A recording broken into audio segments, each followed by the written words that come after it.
Isso aqui é uma informação muito interessante, que é o estabelecimento de uma interpretação muito curiosa, né? Eu não sei se todos acompanharam o trâmite, nós da área do trânsito, especialistas ali no trânsito, a gente acompanhou com muita proximidade o projeto de lei que virou depois a Lei 14.071, maior reforma do Código de Trânsito, tanto é que muitos órgãos de trânsito até chamaram de novo Código de Trânsito na época, né? Foi bastante usado pela antiga presidência, né, como um mecanismo ali, também de propaganda, e que acabou aí gerando efeitos bem importantes no dia a dia dos cidadãos, né, que mudou bastante coisa, questão da regra de pontuação, vaidade da CNH. Mas tinha um ponto muito nebuloso, que era um ponto que dizia o seguinte, assim, olha, eu tenho uma série de infrações que não devem pontuar, né? E eu vou mostrar aqui no CTB, aproveitar aqui, depois eu volto ali para mostrar a lista, né? Então, lá no artigo 259, né, que traz aí as regras da multa, pontuação, parará, nós tivemos isso aqui, né?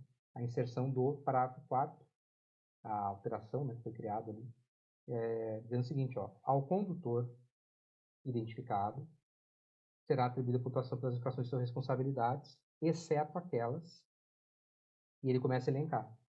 E aí tem esse inciso 2, especialmente, ó, que traz uma galera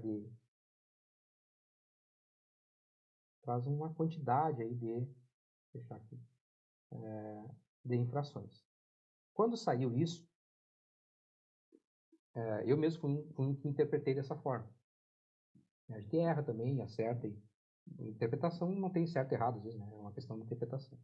Na época que saiu, a gente defendia que a intenção do legislador era realmente não pontuar. Até porque várias dessas infrações, né, são aquelas infrações que o pessoal chama popularmente de infrações administrativas ou multas de balcão, né, várias delas, não todas, mas boa parte delas.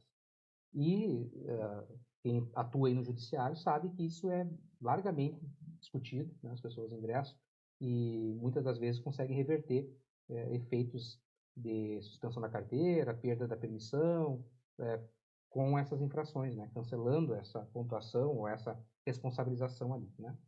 E o que aconteceu? O problema foi que essa informação aqui, o condutor identificado, embaralhou tudo, né?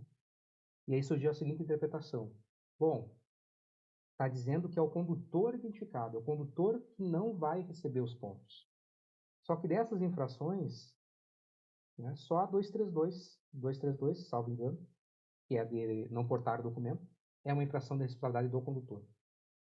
As outras todas, se eu não estou enganado, todas são de responsabilidade do proprietário. Aí o pessoal então tinha uma interpretação dizendo, não, esse parágrafo 4º e o inciso 2º ali, inciso 2, não faz sentido nenhum, porque não é o condutor mesmo, é o proprietário que é autuado. Então não tem como pontuar o condutor mesmo. Só que não foi essa a intenção do legislador. O legislador, lá nas emendas, ele queria que não tivesse ponto para ninguém dessas infrações. Entendeu? Ficar só a multa e não tivesse pontuação. A 233, ó, que é de não transferir em 30 dias, que é do proprietário, né? Não ter pontuação. E aí ficou, né? Por quase 2 anos. Uns dizendo uma coisa, outros dizendo outras, e os órgãos fazendo o quê? Fazendo, claro, a segunda interpretação, né? Os órgãos estão dizendo, não, isso aqui não muda nada, vamos continuar pontuando, sim, o proprietário. Não vamos pontuar o condutor, mas vamos pontuar o proprietário. Só que daí que chegou o CONTRAN e deu uma guinada nisso. O CONTRAN, o que ele fez? Ó? Ele traz lá, no Manual Brasileiro de Fiscalização de Trânsito, Resolução 985, ele traz lá, na parte geral, essa informação. Ó, não serão computados, não geram pontuação. E aí ele menciona as infrações que nós estávamos vendo, inclusive a do 621, né, que é não ter carteira, né, não ser habilitado, evidentemente não pode gerar pontuação, né? Então, quais são essas infrações? Então, veja, ó, essa parte aqui, ó, que é um recorte do Manual Brasileiro, da Resolução 985 do CONTRAN. Então, isso aqui está em vigência desde o dia 2 de janeiro deste ano. Tá? Ou seja, né, E aí, esse é um ponto curioso. Aqui ninguém está falando disso ainda, porque talvez seja muito recente. Essa interpretação do CONTRAN é de agora, né? Vigência dia 2 de janeiro. Mas a redação do parágrafo 4º do 59, artigo 259, entrou em vigência dia 12 de abril de 2021. Será, então, que as infrações cometidas desde lá para cá, tá, não deveriam pontuar? E aí vem a questão, né? Não chega nem a ser de retroagir em benefício, porque não foi alterada a lei é a mesma, desde 12 de abril de 2021. O que só mudou foi o CONTRAN se manifestar, que até então não tinha feito, de dizer assim, olha, essas não pontuam. E pelo que a gente viu aí das discussões de dentro do CONTRAN, esse ponto aqui foi muito debatido, né? Lá teve um bom debate, né, para chegar nesse entendimento, né? Uns puxando para dizer que não pode, tem que, né, deixa como está, né, e é só para o condutor, né? E outros dizendo não, mas o legislador, a intenção está lá na emenda, é não pontuar, para não gerar, né, toda essa judicialização que você tem, né, e tudo mais. Então, hoje não pode pontuar, né? E digo mais, inclusive desde o 12 de abril. Né? Então, prevaleceu o entendimento que nós, inclusive, já defendimos desde que saiu a lei, porque era a intenção do legislador. Só que, claro, a redação ficou péssima. Né?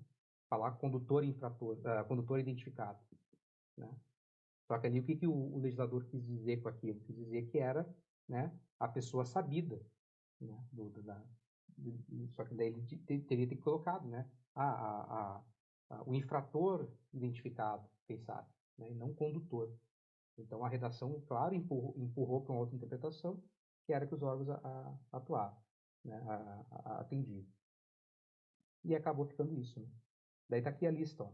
Eu coloquei no material que a gente não conhece, não recorda, né, todos os artigos. Então está ali. O 621, claro, essa é evidente. Né? Não ter carteira, não pontua. Ó, não portar no veículo placa de identificação de desacordo, isso é do proprietário. Né? Então, fora do padrão e tal. Veículo, isso aqui acontece muito. Acontece muito. Conduzir veículo com cor ou característica alterada. Né? E ainda também tem conduzir veículo de carga com falta de inscrição da tara e demais inscrições previstas nesse código. Né? Então, no caminhão lá tem que ter a informação, né, do peso do veículo e tal, tem uma série de requisitos. Veja, não é para pontuar. Né? Não quer dizer que não vai ter infração. Vai ter a pontuação, a multa, mas o órgão não pode incluir os pontos na habilitação. Aqui também é no caso do proprietário. Daí conduzir, 232, né? Conduzir sem documentos, aí sim, essa é do condutor, né? Só que daí vem aquela situação, tanto do documento do veículo quanto do documento da habilitação, que o porte é dispensado se houver, no momento da fiscalização, a possibilidade de consultar o sistema. Só que é interessante perceber que não é só esses dois documentos que existem. Né? Existem outros documentos que são obrigatórios em casos específicos e que daqui a pouco também não é necessário, não vai pontuar ainda que a pessoa cometa a infração. Né? Aí do registro, 240, ó, deixar de repromover a baixa do registro do veículo, também é proprietário, e deixar de atualizar o cadastro do registro do veículo ou da habilitação. Então, na verdade, as únicas duas infrações que são do condutor, tirando a primeira, que na verdade não está lá, né, é só um adendo que o CONTRAN fez, é a do 232, que realmente já é do condutor, e a 241, que se refere à habilitação, né, que daí seria também. Né? E essa de deixar de atualizar o cadastro não é uma infração constatada na fiscalização, né? É uma infração constatada no sistema, assim como a 233 também.